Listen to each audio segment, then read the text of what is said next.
കർത്താവിൻ്റെ ദാസരെ, അവിടുത്തെ സ്തുതിക്കുവിൻ. കർത്താവിൻ്റെ നാമത്തെ സ്തുതിക്കുവിൻ. കർത്താവിൻ്റെ നാമം ഇന്നും എന്നേക്കും വാഴ്ത്തപ്പെടട്ടെ. ഉദയം മുതൽ അസ്തമയം വരെ കർത്താവിൻ്റെ നാമം വാഴ്ത്തപ്പെടട്ടെ. കർത്താവ് സകല ജനങ്ങളുടെയും മേൽ വാഴുന്നു. അവിടുത്തെ മഹത്വം ആകാശത്തിനു മീതെ ഉയർന്നിരിക്കുന്നു.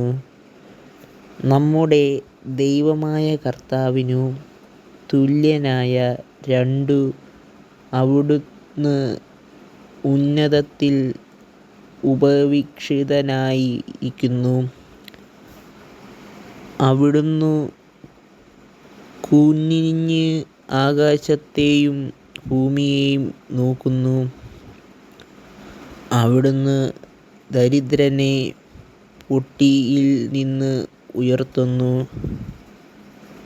അഗതിയെ ചാരക്കുഴിയിൽ നിന്ന്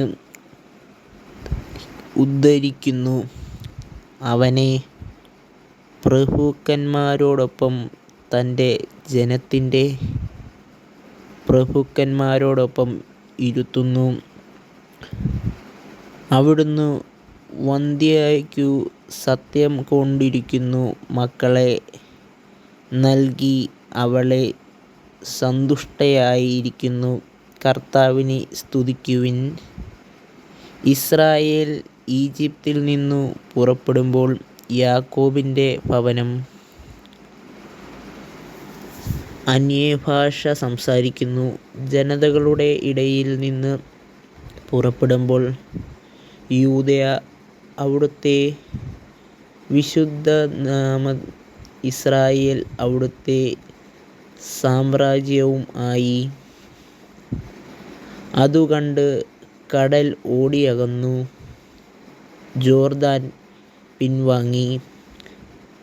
പർവ്വതങ്ങൾ മുട്ടാടുകളെപ്പോലെയും മലകൾ ആട്ടിൻപറ്റങ്ങളെപ്പോലെയും തുള്ളിച്ചാടി. സമുദ്രമേ, ഓടി അകലാൻ നിനക്കെന്തു പറ്റി? ജോർദാൻ, നീ എന്തു ചെയ്തു? പർവ്വതങ്ങളെ, നിങ്ങൾ മുട്ടാടുകളെപ്പോലെ, മലകളെ, നിങ്ങൾ കുഞ്ഞാടുകളെപ്പോലെ തുള്ളിച്ചാടുന്നതെന്തിന്? കർത്താവിൻ്റെ സന്നിധിയിൽ, യാക്കോബിൻ്റെ ദൈവത്തിൻ്റെ സന്നിധിയിൽ ഭൂമി വിറകൊള്ളട്ടെ.